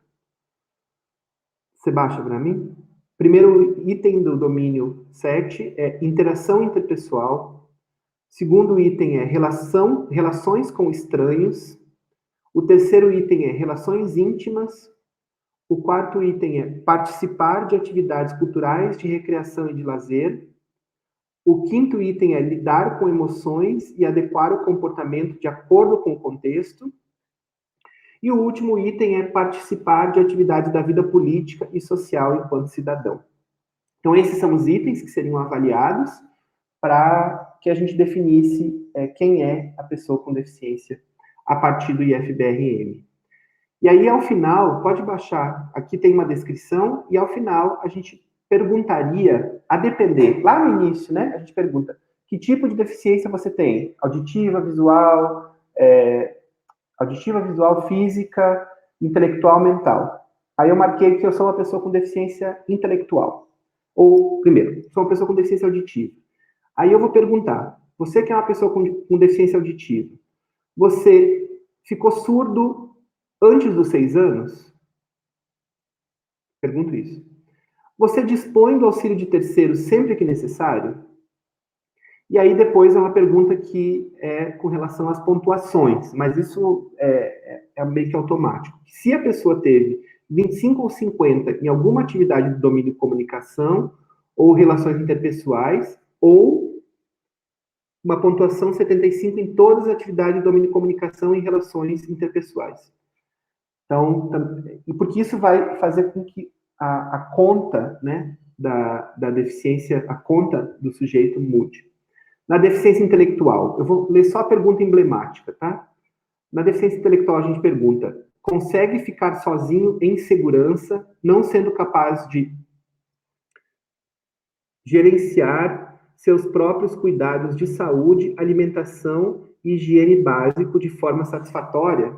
Né? A gente pergunta: a pessoa com deficiência intelectual consegue fazer isso? Na deficiência física, a gente pergunta: desloca-se exclusivamente por cadeira de rodas? Na deficiência visual, a gente pergunta: a pessoa já não enxergava ao nascer? E na deficiência mental, a gente pergunta: pode baixar um pouquinho. A pessoa é discriminada em decorrência de um transtorno mental e essa condição invalida suas próprias escolhas, restringindo sua participação social? São as perguntas emblemáticas, gente, que a gente chama, né? São as perguntas que vão fazer a pontuação, repensar a pontuação. Ao final, esse sujeito vai ter um score, né? Vai ter uma pontuação, e essa pontuação vai ser posta numa régua. E essa régua vai dizer se essa pessoa é uma pessoa com deficiência leve, moderada ou grave. Então, essa é uma das perspectivas que a gente está propondo, né, de avaliação biopsicossocial da deficiência.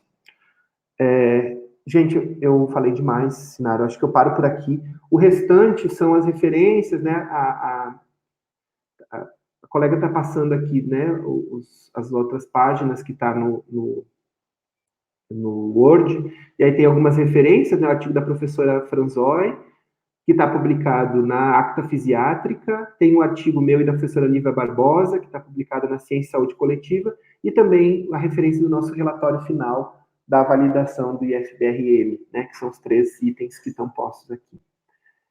Bom, acho que eu paro por aqui, Sinara. Acho que a gente pode conversar um pouco mais sobre isso, e eu peço já desculpas para você e para os nossos colegas aí que estão assistindo pelo tempo, viu? Eu tinha me programado para falar bem menos, eu falei 1h30. Desculpa, gente. E estou aqui à disposição para a gente conversar sobre sobre a avaliação, sobre o índice, sobre o que vocês acharem relevante.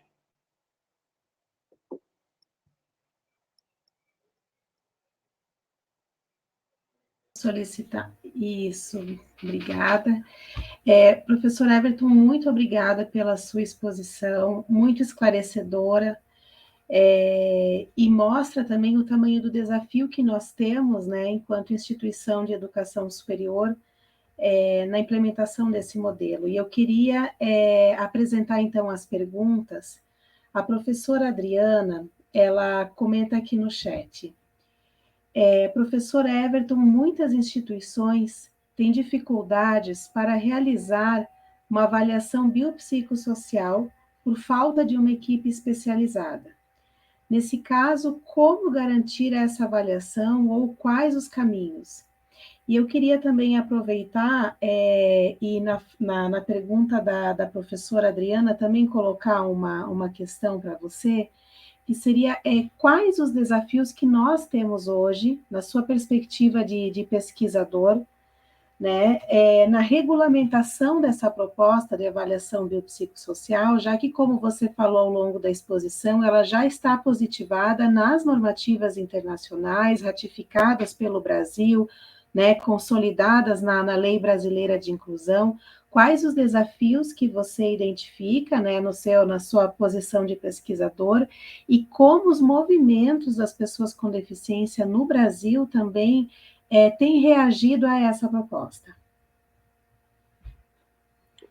Eu respondo, Sinara? O que você Por acha? favor, professor. Já uso, né? Bom, primeiro agradecer, né? Agradecer a Adriana, agradecer a Sinara pela pergunta. Eu acho que são questões super importantes, né? Da gente pensar não só essas mudanças, né? E o próprio índice, a construção do índice, mas também a operacionalização dele, né? Assim, acho, não só do índice, mas da própria avaliação biopsicossocial, que é um caminho logo depois desse modelo ideal que a gente criou, né? Que de fato a gente sabe que quando a gente está num processo de pesquisa, né? Nós todos que somos pesquisadores, a gente passa isso no cotidiano, né? A gente sempre trabalha com a perspectiva melhor possível, né? Como que a gente produz uma coisa, mas que depois a gente sabe que colocar isso em prática tem outros desafios, né?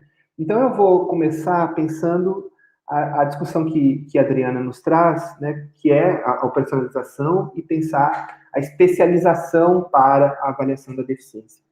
Quando a gente fala dessas transformações dos modelos, né, Adriana, eu estava te lendo aqui, escutando Sinara, eu estava pensando muito nisso, assim, quando a gente fala dessas mudanças do modelo, a gente também fala da mudança dos especialistas, né?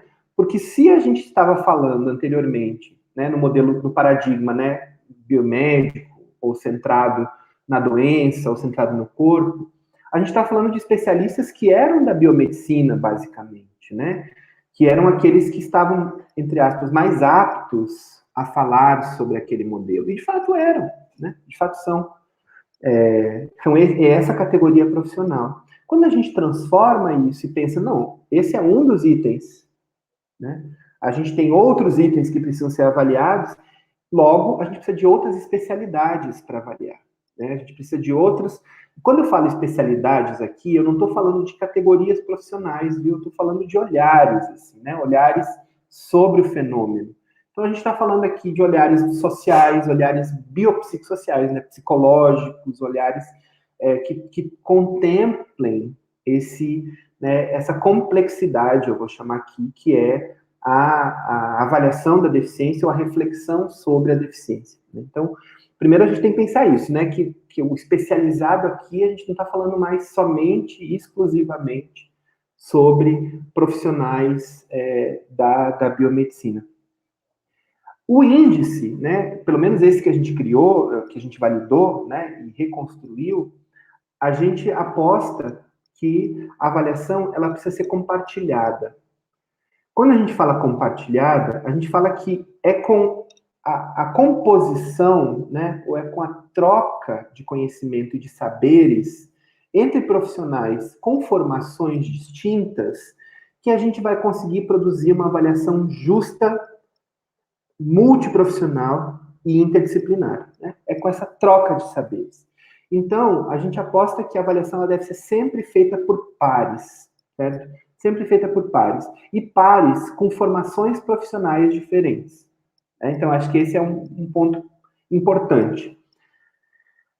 Isso não é simples, eu estou falando aqui idealmente, certo? Mais uma vez, eu estou aqui na minha cadeirinha, na minha casinha, né? Que estou protegido, grande medida, né? Mas colocar isso no mundo real, a gente precisa perceber, e aí eu entro no segundo item, que é a problematização que a Sinara traz, que é quais são os desafios da regulamentação, né? Porque, historicamente, né, a gente tem a deficiência sendo olhada e sendo instrumentalizada, né, e sendo gerida, né, se assim eu posso dizer, por alguns grupos, né, ou de algumas formas. Historicamente foi assim, né? Vide, por exemplo, né, como que são feitas as avaliações da deficiência para o ingresso no serviço público, por exemplo, né, ou para ingresso em outros espaços.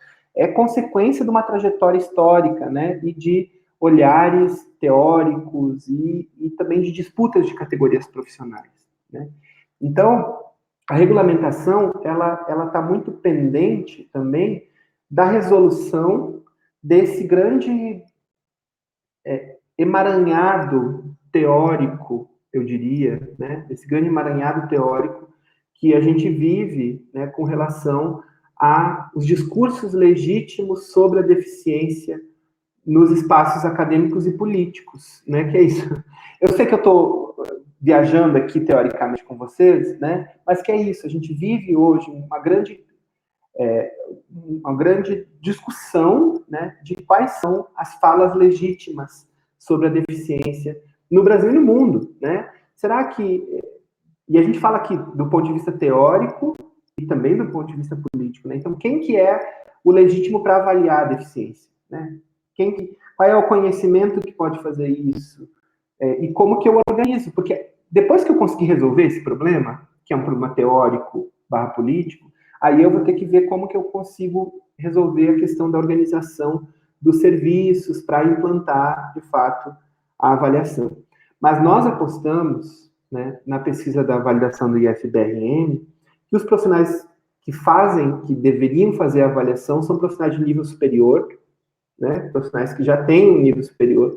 A gente contou com a participação massiva de profissionais de saúde, então todas as profissões de saúde, sem exceção, né, participaram, mas também contamos com profissionais de educação, né, contamos com outras categorias profissionais, porque a gente também apostou que a avaliação da deficiência pode ser feita por sujeitos que foram capacitados para o uso do determinado instrumento para avaliação, né?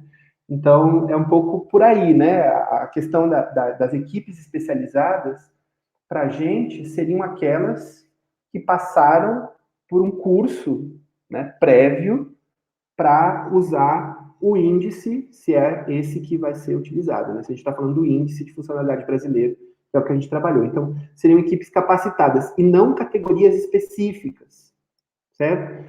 É claro que tem uma questão no índice, que é aquela coisa da avaliação dos impedimentos corporais, as funções, né, que a gente chamou de funções acometidas. Aquilo lá é uma avaliação médica, por lei, né? Não foi definido por nós, né? É uma avaliação médica por lei. E aí sim, aquela parte da avaliação seria sim dessa categoria profissional. Agora, as demais, a gente aposta que as categorias profissionais poderiam ser capacitadas para usar o índice. E aí, inclusive os profissionais da biomedicina, né? Mas não somente eles. Então, a especialização se daria por essa capacitação. E a regulamentação, ela tem esse desafio, né? Um desafio do repensar as políticas para a deficiência, porque quando a gente mexe na avaliação, a gente mexe em todas as outras coisas, né? A gente vai começar a mexer no acesso, a gente vai começar enfim, a gente vai redefinir quem é a pessoa com deficiência. E aí a gente vai redefinir quem vai entrar na universidade pela lei de cotas, quem vai acessar o benefício de prestação continuada, quem vai ter direito à vaga pela lei de cotas no mercado de trabalho, quem vai, né? Enfim, a gente vai redefinir isso. E isso, a gente sabe, estudando a sociedade, que isso mexe com as estruturas sociais também, não é uma questão simplesmente técnica. Ela é uma questão técnica, sim, mas ela é uma questão política, ela é uma questão econômica, ela é uma, né? Porque a gente está falando de dinheiro também, né? A gente vai aumentar o número de pessoas com deficiência que vão ser beneficiárias do BPC ou a gente vai diminuir, né? É isso que está em jogo também, né? Está em jogo dinheiro, está em jogo, olha, está em jogo interesses, né? Eu acho que esse conjunto complexo que envolve a questão da deficiência. Então, a implementação, do meu ponto de vista, ela transcende somente a discussão técnica. Ela precisa ser uma discussão social, ela precisa ser uma discussão nossa, de todo mundo, assim, né? Porque é isso, e aí as organizações de pessoas com deficiência, nós enquanto universidade, pessoas, pesquisadores que atuam nessa temática, precisamos também discutir a problemática, né? Porque ela vai, volto a dizer, ela está no meio de uma disputa por visões, inclusive visões de mundo, né? Então, essa que é a dificuldade de regulamentação. Esse é o primeiro passo da dificuldade da regulamentação. O segundo passo é, bom, quando a gente limpar esse terreno, né, quando a gente resolver e esse jogo de forças tiver um vencedor, como é que vai fazer na prática? Né? E aí, mas a gente precisa ver como que ele vai se resolver aqui no meio do caminho. Né? E eu não sei, né? Não sei, porque está em construção. Eu acho que isso que é o mais bacana. Está em construção e nós somos sujeitos políticos ativos nisso. Nós todos, eu, Sinara, o Neto que está aqui interpretando e todos os demais, todos vocês, né? E por isso que a gente precisa se posicionar, entender o que está acontecendo e ver quais são os melhores caminhos, né? Nós, do ponto de vista técnico, enquanto Universidade de Brasília, fornecemos uma proposta. Agora, foge da governabilidade dos pesquisadores, da própria UNB e do próprio conhecimento como um todo, né? E a gente precisa agora mobilizar outros espaços, né, e outros caminhos, assim, para conseguir regulamentar. E aí tem discussões grandes em conselhos profissionais, por exemplo, a Associação Brasileira de Saúde Coletiva lançou ontem uma nota solicitando a imediata implantação da avaliação biopsicossocial da deficiência pelo IFBRM.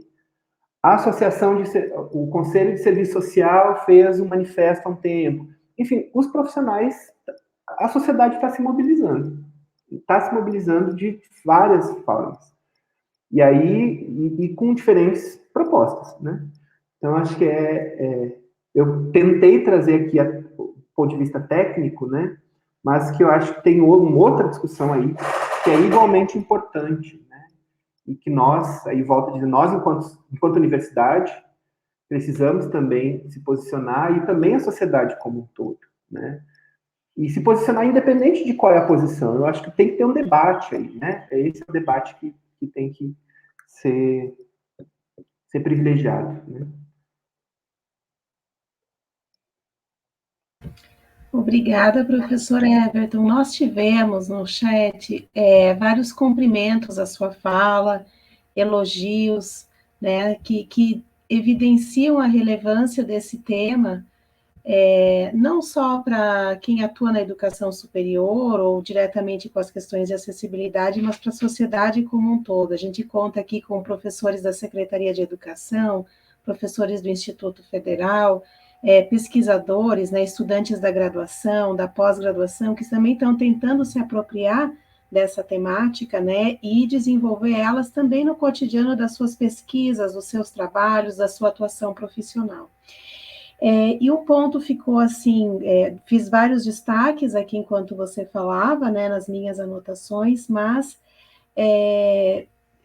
fiz uma anotação aqui que para mim é a principal, a que mais assim eu destacaria na tua fala, que é que a avaliação biopsicossocial é uma forma de garantir direitos.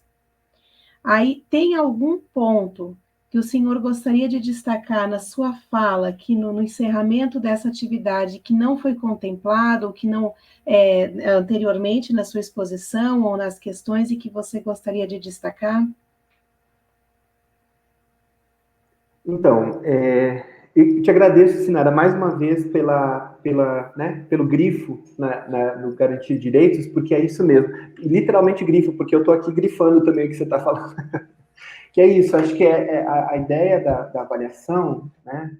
E a gente tem pensado muito sobre isso. Tem um artigo que eu escrevi com a professora Lívia há um tempo, 2016 ou 2017, que a gente fala sobre a avaliação biopsicossocial como uma ponte, né? A ideia da metáfora da ponte, assim, que é garantir que o sujeito transite, né? Saia de um lugar, vá para o outro e seja justa, né? E a gente precisa garantir justiça nessa avaliação, para que a gente, de fato, conceda e reconheça quem deve ser reconhecido, né? Acho que é um pouco essa a moral da história da justiça, né? Que a gente faça justiça a partir justiça social, né? Grande medida, e reconheça, porque também tem que levar em consideração o que a convenção nos diz, né?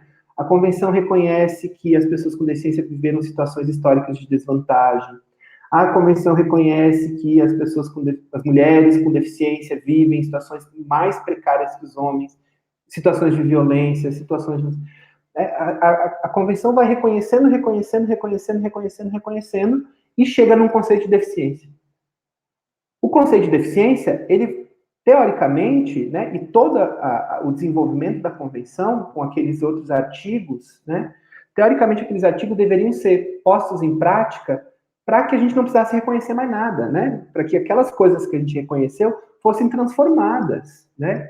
Então, a ideia de uma avaliação e dizer quem é a pessoa com deficiência é para que eu olhe para esse sujeito e consiga transformar todas as desvantagens históricas que ele viveu, ou que vive hoje ainda, né? Então, se eu olho para o sujeito, bota em aspas aqui, certo, gente? Se eu olho para o sujeito errado, eu vou estar fazendo política de forma errada. Eu não vou estar transformando o que eu deveria transformar, certo? E aí, aqui, eu não estou dizendo que a gente não precisa pensar em políticas universais. Sim, a gente deve pensar em políticas universais. Entretanto, nós precisamos pensar também em políticas focalizadas, porque alguns sujeitos vivem restrições de participação mais intensas que outros.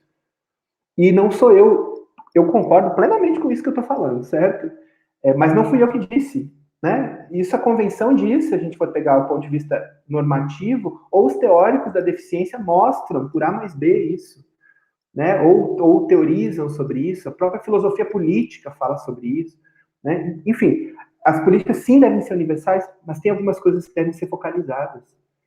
Por exemplo, qual é o sujeito que precisa e que deveria ter um direito ou uma prioridade de acesso ao mercado de trabalho pela lei de cotas? Quem acessa hoje e quem deveria acessar? Certo? É disso que a gente está falando. Eu acho que todo mundo deveria ter emprego. Todo mundo. Sem exceção. Não tendo emprego para todo mundo, quem vai ter um emprego? Essa é a pergunta que a gente faz. E aí a gente olha, quem hoje tem esse emprego pela lei de cotas? Será que é aquele que de fato não conseguiria o emprego? Porque a gente sabe que um contingente significativo de pessoas com deficiência e com um perfil bastante específico não acessa o mercado de trabalho. Nem com a lei de cotas. E não é porque elas não querem, não é porque elas não podem, não é porque elas não consigam, é porque a gente está olhando para o lugar errado, do meu ponto de vista. Porque a gente está avaliando de forma errada. E aquela pessoa vai ficar lá, para sempre, sem acessar, se a gente continuar olhando da forma errada. Se a gente dissesse, não, então tá, todas as pessoas que são cegas. E não, a gente não faz outra avaliação. Mas a gente sabe que as deficiências, elas têm outros marcadores. As pessoas vivem em sociedade e são marcadas socialmente por outras coisas. Então, uma pessoa cega é diferente de outra pessoa cega. É o exemplo meu e Sinara. Nós dois somos cegos, mas eu sou um homem. A Sinara é uma mulher. Já tem uma diferença aqui entre nós, que é social. Ela não é natural, né? Ela é a partir das construções que são sociais e que são depositadas na gente. Então, a gente precisa olhar com seriedade para isso, para que possamos dar respostas justas, inclusivas e que transformem a realidade dessas pessoas. Então, sim, uma avaliação biopsicossocial, ela é um princípio para garantir direitos. É isso, para garantir direitos. E me perdoem a forçar e falar de novo, mas que a gente ajuste, né, nosso óculos aqui, nosso binóculo, e olhe para o lugar correto. Né? E aí, volto a dizer, não estou falando que não deveremos ou não deveríamos lutar por políticas universais. Eu acho que a universidade deve ser para todos, sem exceção. Vem, meu filho, né? Estou aqui, eu sou professor, venha, todo mundo. Entrem aqui para a UNB, que a UNB é nossa. Mas é possível? Não. Quem que está no UNB? Né? E aí a gente precisa pensar um pouco é disso que a gente está falando. Né? É desse lugar. Então, sim, a avaliação biopsicossocial é o princípio da ampliação e da garantia de direitos. E aí tem uma discussão interessante, assim, né? E garantir direito não significa excluir populações. Não significa. Significa priorizar. Né? É priorizar. Não estou dizendo... Tem um debate, por exemplo, da visão monocular, né? Vou só usar esse exemplo para a gente problematizar algumas questões. A Câmara Federal reconheceu a visão monocular como um tipo de deficiência, né? E que entraria aí para algumas políticas. E eu acho incrível que as pessoas que se reconheça o direito desses sujeitos de acessarem política pública.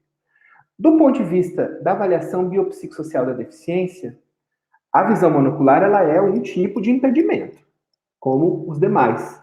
E os sujeitos com visão monocular, assim como os sujeitos surdos, com perda de acuidade visual, com perda de...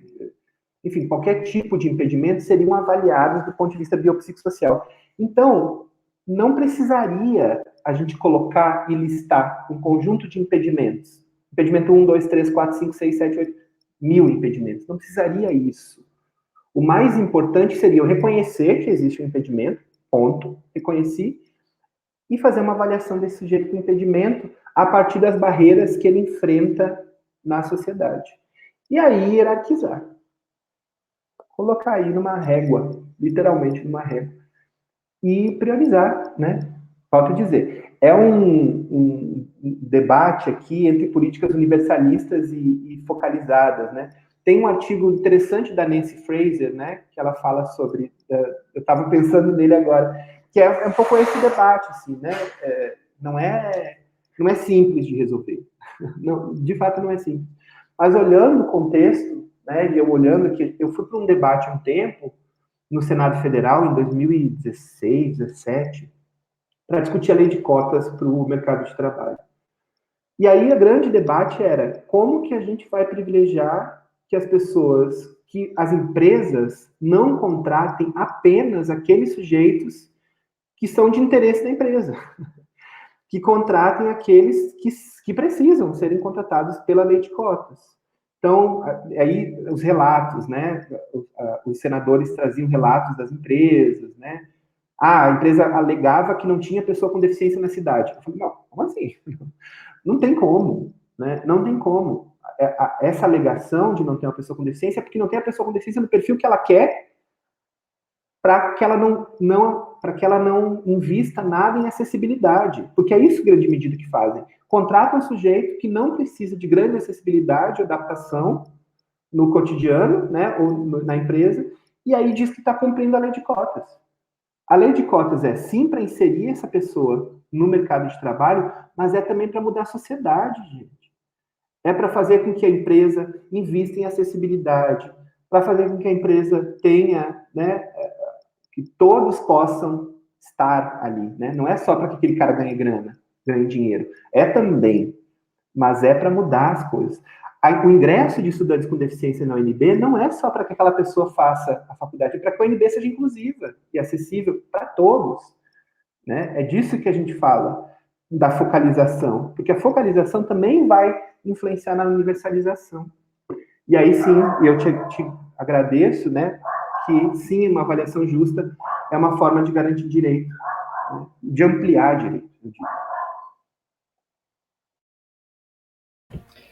Muito obrigada, professor Everton. Eu agradeço também aos participantes desta atividade, informo a importância de preencherem, né, a lista de presença, já que nós temos a orientação, né, da organização geral da Semana Universitária, da importância dos participantes estarem inscritos no sistema e também preencherem a lista de presença. E aproveito para avisar que a lista de presença ela também vai estar disponível na descrição da atividade depois no YouTube, tá? Então, agradecer mais uma vez, professor Everton, a sua participação, né? Agradecer à equipe da DACES pelo apoio, os intérpretes de Libras, né? Arquimedes, Andressa, e também aos que acompanharam essa atividade. Muito obrigada e boa tarde. Obrigado, gente. Boa tarde. Obrigada a você, Everton.